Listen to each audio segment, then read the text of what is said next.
bagaimana di langkah selanjutnya saya. Ya. Walaupun tadi katakan Pak Haji, Pak Jami bahwa saya ini memang Pak kalau secara lama kepala sekolah memang sudah lama saya. Mungkin barangkali kepala sekolah terlama di Sulawesi Selatan. Saya sudah bisa pastikan. Apalagi kalau Makassar. Apalagi Makassar ya.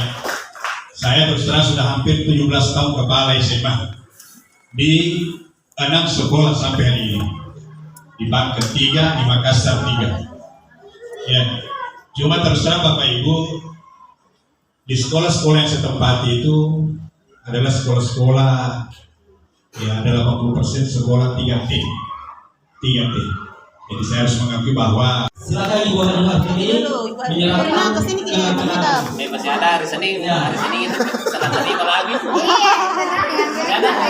Kami keluarga besar SMA Negeri 6 Makassar hanya dapat memberikan 2 tangan untuk Bapak Kepala Sekolah yang lama sebagai ucapan terima kasih di mana telah memberikan waktu dan pikiran sebagai bentuk dedikasinya selama ini untuk kami semua. Semoga dapat menerimanya dan jelas dengan Ada lagi ya. ya.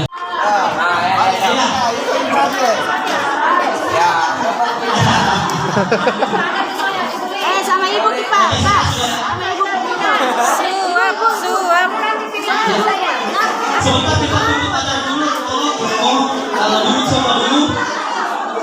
Masih mau ditunggu pacaran dulu. Ya. Silakan Bapak Kepala